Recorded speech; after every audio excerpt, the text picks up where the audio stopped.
You might recognize my next guest, as she is well known for her 20-year campaign that helped free an innocent man from death row. And she has been featured in Rolling Stone magazine, the Hollywood Times, and NBC TV. An award winning publicist, Tracy Lamourie is the founder of Lamourie Media Inc., and she's going to be sharing some actionable tips on how you can rise to the top of your industry. Tracy, welcome to the Living the Dream Summit. I love the living the Yes. dream because honestly, I feel like right now I am, and it's crazy, and I never expected to be here, and I wasn't even planning to be here, and it wasn't a trajectory I meant to be, on at all. As I now, like, I'm a publicist, and that includes VIP parties and celebrities and travel and all that crazy stuff. But it also includes, Yes. 18 hours a day working really hard and doing the work to get there. But it all started, this was never even a plan. It wasn't even a career path for me. It was never even in the cards. It was literally just started when me and my husband Dave and a guy named Jimmy Dennis, who was factually innocent on death row, who we didn't know till, we wrote to him, decided that we were gonna get him out. The three of us decided that, and I love I, it. I give all credit to Jimmy because we were talking about this the other day. He's like our brother, and we still talk. And he was saying that he saw it as, he was like, it was his company. It wasn't a company. It was like, the activist campaign. But we were like the CEOs of it. So all the decisions would go through us. And then he was explaining it like a business. I was laughing, going, "Oh my God, you're so structured." And but this is how he stayed sane and how he didn't give in Yes. to the hopelessness and all that stuff. He was like, "No, no, stay." But the message for all of us, this can be for all of us, is he always says, and he has a shirt on it now that says, "Never, never give up." And when someone who has been through that kind of thing says that, I mean, you and I can get through anything, it really can. But I always add to that, and I really love this. I just saw a little internet meme once that said, "We didn't get this far to only get this far." And I always laugh whenever Jimmy's feeling down or something. I always laugh and say, "Listen, when we first met, we were all 28. You were on death row. Nobody was listening. And we were a couple of, kids basically in the basement up in Toronto, in sales and marketing, just trying to, help this guy. And now by the time you get out, here we are, like international award-winning publicists on a completely different track, using those skills, but not from that, And he's meanwhile an R&B artist that you can. And then one of the pleasures of my life is now, instead of saying, "Please help us save his life," which I literally said for 20 years, whenever you gave me a camera and a mic, now I can say, "Available on all streaming platforms. Check out Jimmy Dennis." Great, so please go check him out. He has a lot to say after I having been love locked up, but yeah. So basically, living the dream. But going back to, whatever passion you have, or whether it's a calling or a passion or a skill or whatever. A lot of us aren't thinking that's something we might do for 40 years, but we're not thinking about how we can segue that and turn it into something that we actually, don't hate in our life, we actually love. exactly.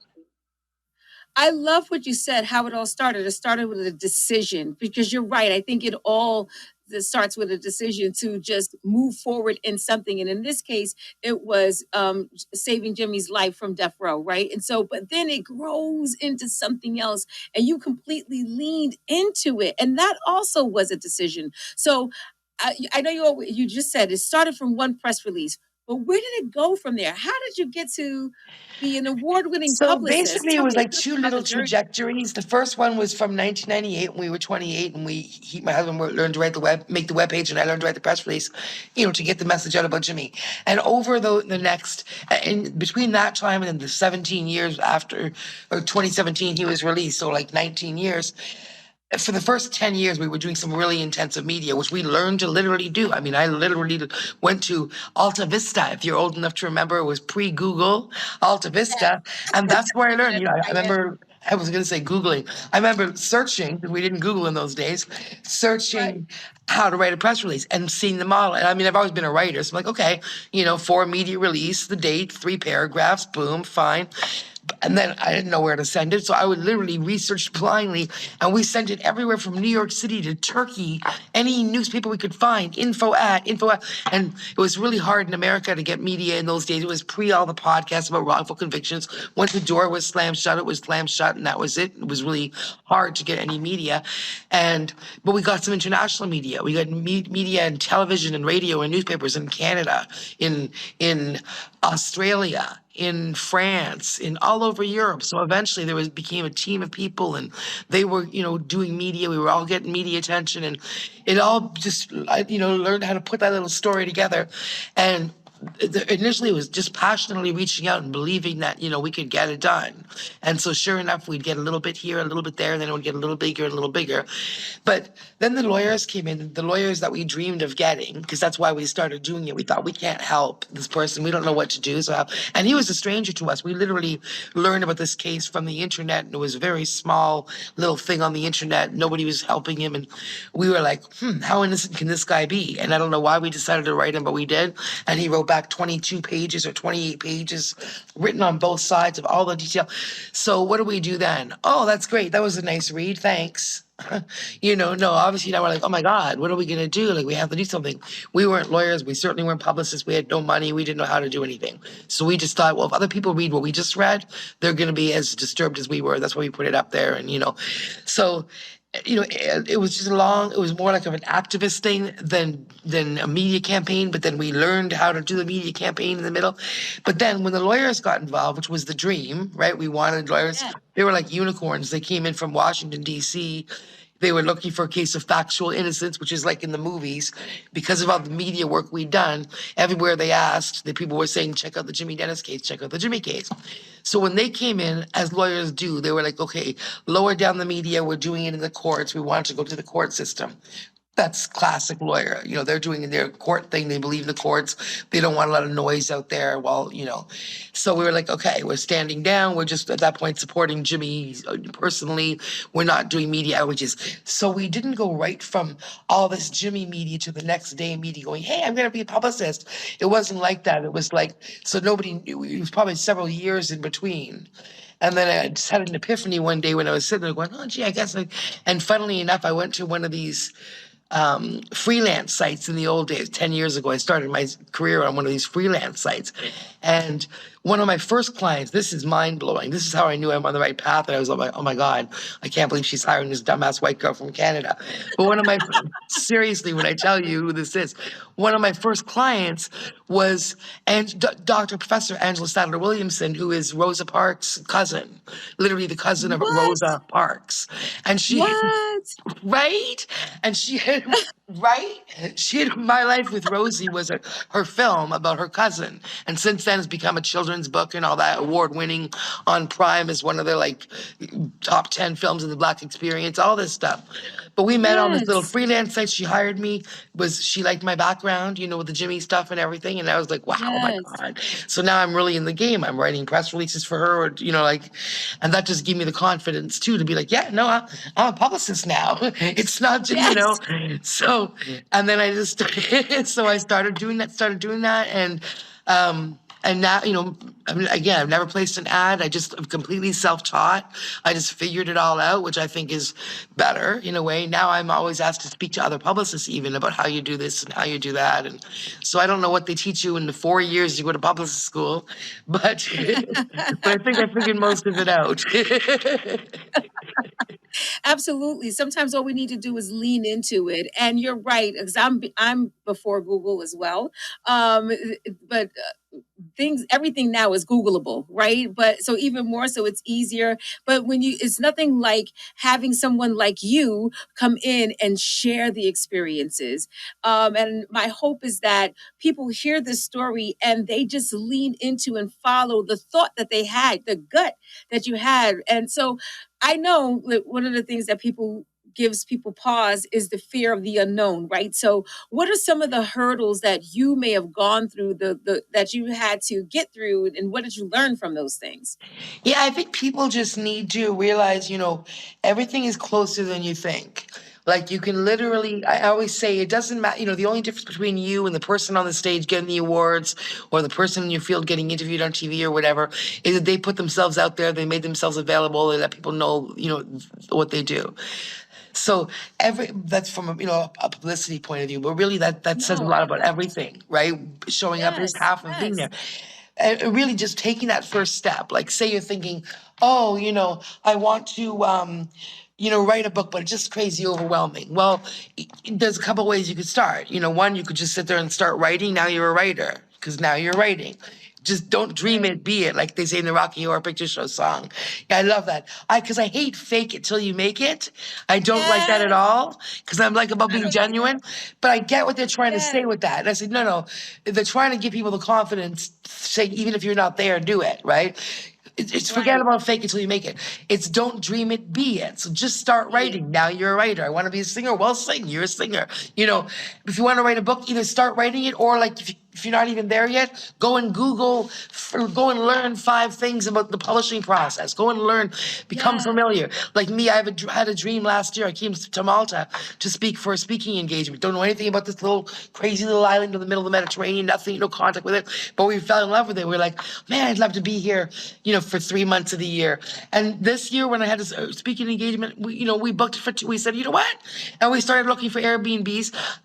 But once you start looking, doors open, like you said at the beginning. Yes. So I start looking, Yes. and I'm Googling, Airbnb, this place that we're in now, 3-bedroom villa with a private pool. Apparently, it's usually $10,000 a month, way out of my price range. But I'm Right. Googling with my dates. 45 days off in the off season. Oh, and don't I find out if you book it for more than 40 days, you get 75% off, which What? makes it like a thousand Yes. two hundred Canadian, which is Oh my fine, gosh. Oh, like so you are really for a living month, the like compared to a dream. hotel, and it's a 3 bedroom with a pool. Yes. So, but anyway, Yes. but my point is, so last year I said, I'd love to do that. Instead of just like not never doing it and saying it again this year when I had the opportunity, I took a little step more and said, well, maybe I could rent a place for a Yes. month. And now I'm here for a month. I'm like, I'm liking this. And now I'm thinking, And I learned they have this digital passport thing where you can apply and get approved to stay for a year. And I'm like. So then I went and Wow. Googled, and I've got my checklist. I don't know if I'm going to do it. I know I'm not going to stay for a year right now. I'm going home, but I mean, Right. I may come back next year and do it for a year. I've got my checklist now. So now I know in my head, this is possible, and this is the first 3 steps I take to do it. So now it's 100% possible, and I just got to figure out if I want to do it or not. Whereas and all that took was literally Googling in like 20 minutes of, and asking somebody. And now I know there Yes. is an actual route, in fact, several. And Yes. that's just one little silly dream. Oh, I want to spend, and now maybe next year I'll be here 6 months. Yes. So you know what you just described? I'm actually writing a blog post about this right now. It's called Breaking the Seal. What you described was, seal is a cellophane that's usually blocking something, whether it's an Oh, I like electronic key or it. something where you're trying to crack open, and it holds you back from getting to what's inside of it. But once you break the seal, you're inside, you can see it, you can touch it, right? So Oh, what I you're like starting to it. just by Googling, just by starting the research, just by getting started, you are breaking the seal so that you can begin to I experience it. love And so that's what it. you Yeah. just described. And I love it because I think everybody has ideas, and we like you just said earlier, that we just kind of dismiss them. We let them pass us by. But if we just say stop, let's figure out how possible this is. Let's Yeah. break the seal. Let's Google this. Oh, and this, and maybe I can do this. And it may not be for Listen, if this someone time, else but it did can be for an something, you appointed can do time. it. If Yes, someone else did it, you absolutely. can do it. I mean, even down to like heart surgery. Of course, you'd have to take some steps for heart surgery.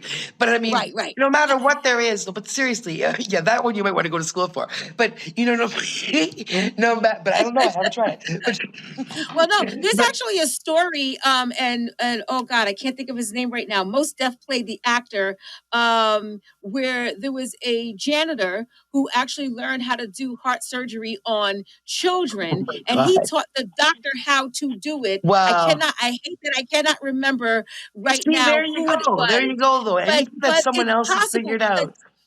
any thought, any idea started, it was conceived in someone's mind. And it's the only difference between us and them and you and the person who did it and didn't do it is that they pursued it. They broke Exactly. the seal, right? They Googled it. Yeah, and it's like And you're so just that's reminding the me only too of difference. that thing. Sorry, I didn't mean to interrupt. I'm getting excited, No, you're but fine. We're I'm bad for talking. that. I'm bad for that. You're fine. Um, You're but fine. you're reminding me. I don't remember who wrote it, but there's that book that came out like 10 years ago or something. And I don't know how true it is, but I bet it is true. It said if you do something, anybody does something for 100 hours, you're gonna be really good at it. If you do it for 1,000 hours, you're gonna be extraordinary at it. So it Exactly. literally is what we do. Most of us, what do? That's We binge Malcolm watch. Most Gladwell. of us binge watch Netflix. We're really good at that. Yes, yes, yes, yes, yes, absolutely. That was Malcolm Gladwell. That was it. Thank Who you. wrote that. Yes, Thank yes, you. yes. And you're welcome. And the movie I'm talking about, because I had to Google it for a second here, is something the Lord made. And it's based upon a true story about Blalock and Thomas as it's read here, but Dr. Vivian Thomas. And so yeah. Okay, we will let people look that up Yeah. and go back to what we're talking about here. But I just need to, when I'm giving information, I just want to make sure that I'm accurate, Yeah. especially No. No. I Thank wasn't you for planning on that because I speaking to couldn't that. think of So the yeah, name. no, But yeah, but no think about that. worries. Well, it is same as what we taught. We were told when we were kids. When you learn to ride a bike, they're like, look where you want to go because if you veer off, if you're looking that way, your bike's going to start veering off that way. So what direction are Yes, you looking at, right? Where do you want to eyes on the prize yes, and all that? But yes, yes, absolutely. Okay, so thank you for sharing that. I wanted to change to ask another question. What is with COVID, with the pandemic, I think people have changed their thought process on what life looks like and what life can be. I've had a lot of conversations recently about, especially from a remote workplace, bringing people back into the workforce, and a lot of people don't want to go, and I get it, and I believe it's because our value systems have changed. Whereas work was a highest priority, it's not. Time, quality time, family, self-care has become more of a priority, and I think hmm that's what the shift is with that. But in recent years, what are some of the things that you think have changed in how people are approaching their life?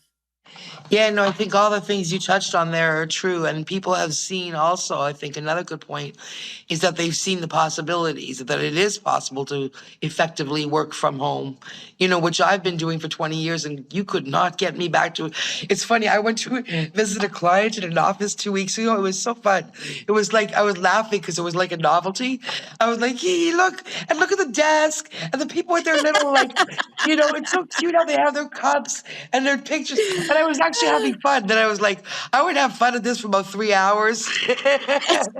And then I'm like, but really, like, it's all like so daycare, everyone has to go and Yes. like sit there and eat, it's just, it's really not, and it's even as a business. I own a business. I haven't hired yet for a lot of reasons, but Hmm. because I've Hmm. want to hold on to it all myself. But I know how, like, even when me and I work like 18 hours a day, but even in that 18 hours, with all the calls and someone stops me and someone blah, blah, blah, how much am I even working? So in 8 hours, when we all go into an office, right? And they're Yes. forcing us into an office in that time. And, obviously we're going to want to go to the bathroom and stretch because we're so constrained because we're not enjoying it. Right. We're watching the clock and all that. How much real work time are they actually getting out of us? I I don't think literally they're had this getting the seven conversation with a friend of hours. mine over the weekend. I literally had that conversation, and my question was, what do you want at the end of the day, right? It's and their response was quality of the deliverable, and I was like, absolutely, but I Exactly. don't think that that's tied to time or Exactly. even location. That's tied to hiring the right person. Yeah. And so we have to reimagine. I feel like we are in a different shift. We're in a shift of where very similar to moving from manufacturing to Yeah. the internet. Like a new We're in that age, like type a of new shift. age. We're exactly, and we that means we have to reimagine. Work wasn't always a 9 to 5. We That's a shifted to good that. point. That Work was only like wasn't always 100 a years 40-hour old, work week. right? Exactly. We Yeah. shifted to that. So I think we are in a new place where we need to reimagine what workplace looks like, reimagine what deliverables look like, but also reimagine what work life balance looks like. And I think that's what people are screaming and hollering about with not wanting to come back into the office. So I agree with you. Um, okay. So who is a person? Can you give me an example of an impressive individual that you know today that followed their nagging? Oh boy. You know what? Now that I'm thinking of the way you talked about nagging, I think a lot of the what I call power women that I work with, so it may not be a celebrity that people know the name of, right? But just in That's general, okay. like almost, all the entrepreneurs, all the, and, the listeners too, anybody who's built something, and it doesn't, you don't have to have done it already.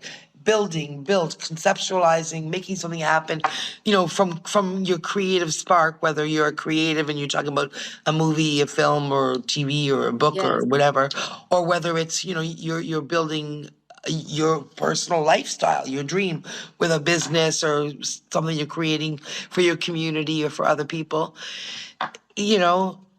Yeah, I'm losing my So train of. you've worked with a lot of people, a lot of your clients who may not be celebrities, as you've mentioned, that have done this. Is there any interesting stories that you can tell? And if not, it's okay, because I know we didn't initially talk about this. Yeah, no, there's a lot of them. I don't even know how to break it down.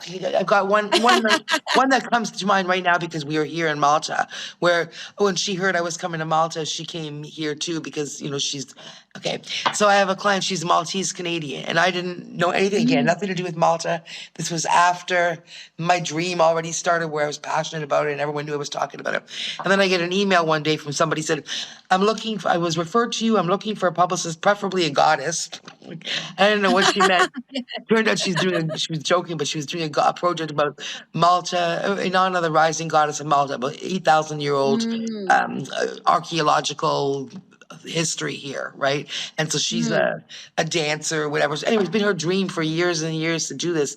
It's been like, and then COVID came, and she'd actually gotten grants from the Canadian government to do a major performance, but then COVID came, so all that was shut down.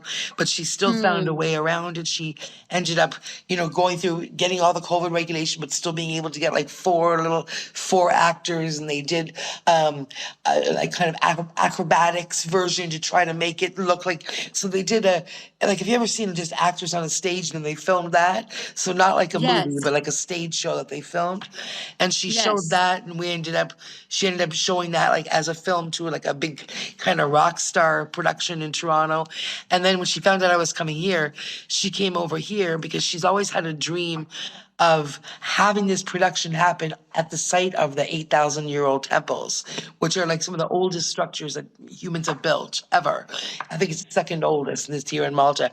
And that she wanted to, like, that was her vision. And so now we're actually talking to government officials about making that happen, like, which is completely epic, because this is like not a performance space. This is I like, love it. so something like that. She literally had a creative in that. I had an image of it. Wow, wouldn't it be neat to do that? And now through a lot of steps through, filling out forms like this through governments, talking to other governments, or Yes. traveling. She doesn't have a lot of money, but she followed her dream to come here, and now who knows what's going to Yes. happen. So that's one example, a recent example. But and it doesn't have to be creative. It can be this, all kinds I, of. I, I'm so excited. I don't mean to cut you off, but I think that's No. perfect, right? Because it speaks to exactly what we're talking about. It starts here, right? It starts here in your imagination and going back into exactly what you said earlier, just starting somewhere. She reached out to you, and then it grew into this, and it grew into that. And then all of a sudden, you're living Yeah, in and I guess she. Malta for the 3 months and talking to the And government those are and two doing separate exactly what, things too. I was already going to yes, do that, and now she's exactly. like, but see, the universe Yes, or whatever yes. puts you in the right place. So, It's so funny because it just goes to show that when you do pursue that nagging inside of you, you'll begin to find the pathway, right? Everybody wants to know the how and the when, but the pathway begins to present itself when you start doing some of the homework and the research, and it'll just take you there, and you'll meet the right and just people. feeling And I comfortable, familiarizing and yourself with the landscape, right? And then you're like, oh, I can do that. exactly. Exactly, because it becomes possible in your own mind. And once it becomes possible in your own mind, oh my gosh, there's no way There's that you no can't do it stopping it. there's no stopping you unless you stop you. So, Yeah. okay, I know I could talk to you forever, honestly, Tracy. This has been amazing. But what do you want people's biggest takeaway to be? You know what? I always really like to end with that we didn't get this far to only get this far, which is a thing I just found in a Hmm. meme. And that I'd like to say to, Yes. Jimmy Dennis when he's down a little bit, because in our case, we laugh because I say, now you're calling me from a cell, not a cell. And he was Yes. a prisoner that nobody was I listening love to. that. And then we were just dumbasses. And now we're like all in a better place. But I think it's even so, but I love that for other reasons. So we didn't get this, you didn't get this far to only get this far. That's awesome if you're feeling successful and you're good and you want to reach new heights. Cool, it's great. But I think it's even Hmm. more important for people who don't feel like they're accomplishing what they want to accomplish, or even people who can't find the whatever to get up in the morning, or people who just really feel down on themselves and depressed and whatever. Those people, Yes. especially, we didn't get this far to only get this far. You didn't get this far to only get this far. Because if you're feeling that way, if you're feeling down, if you're feeling whatever, that you've gone through a lot of stuff to get you there. There's been a lot of people that have either tried to drag you down or have dragged you down or whatever it is. So you did not get through all that. You didn't get through all that to get you where you are today to only get this Yes. far. You've got way more ahead of you, and it's good stuff. So if you have survived long enough, even if you feel like you're in the worst place, if you've survived long enough to be listening to this or to have this thought, I didn't get this far to only get this far, you've already made it through hopefully the worst. And you've Yes. done all that and you're still here. So it's not the time to get depressed and to stop. You got to keep on Yes. going because you never know what's going to be around the next corner. And honestly, I didn't learn this on a stage. I didn't go to Tony Robbins School of whatever to say, when you have a good friend, because you know what I mean? This can sound like Yes. canned crap when you say it, but this honestly is earned, like lived, truthful experience. If you see things differently, if you see yourself differently, and if you move through the world with a confidence and like you deserve to be at that table, other people will treat you that way. And if they don't all, well, you know what? Don't worry about them and just keep on It's moving. not for them anyway. That's Right, right. exactly. So honestly, whoever's listening to this, whether you're like hitting all those heights and you can keep on doing it, or you're like, man, that's great, great success, great travel, but my life sucks and I'm living here. It's literally I'm not saying it's all mindset because everybody that could have insane challenges ahead of you, but it still is Hmm. mindset because, like Jimmy Dennis would tell you, when he had way more challenges in front of him than any of us have had, right? Because nobody thought you could get that door open. That was it. The lowest of the low, and we're going to kill Yes. you. But it's believe. While there's life, there's hope. And if you don't have that hope, then you might as well curl up and die. But if you realize, no, I've already been through all that, and now Yes. watch me rise. And all those people who you try to take you down, you use that as fuel for your fire. It's not revenge. You just keep in your head, I'm going to show them though. Because like I was saying, or I heard somewhere or whatever, but I love this. Here is going to be all those people that may say bad things about you that you might think blah, blah, blah, whatever. And over here is you ignoring them and proving them wrong. Yes. I love that. So, I love that. You have such great sayings. I've walked away with a few of them. Don't dream it, be it. yeah, I You love didn't that get this one. far to get this far. I know we're gonna have this all over the place. Where can people find you, Tracy, if they want to follow you and connect with you? Yeah, please. So my name is Tracy Lamourie. I'm the only one on the planet. It's a rare name. You can find me on Facebook. You can find me on Instagram as Tracy Lamourie PR Media. You can find my website, lamouriemedia.com. And if anybody wants to talk to me, I'm also happy to do a free consult on the publicist thing, all that stuff I learned about media. If anybody wants to talk about how it would help the business, and I won't be a sales call, you can call me where we literally do a half-hour consult where I talk about what you should be thinking about and what media could do for you. And then if you want to work with me, cool. I work with anybody in the English speaking language anywhere on the planet. But if you don't, honestly, it's still a good thing to get in your head around how this works. And you don't necessarily need me to do most of it. So, or some of it. I love it. Tracy, thank you so much for your time. You are amazing. I You know are. everybody. No, you are. And I know people You. will be inspired by what you shared. And we're going to include all of your information as part of the page so that you can just click right to it to get to Tracy. So thank you so much for your time, Tracy. And thank you for being on the Anytime. Living the Dream Summit. Thank you. Bye bye. Bye.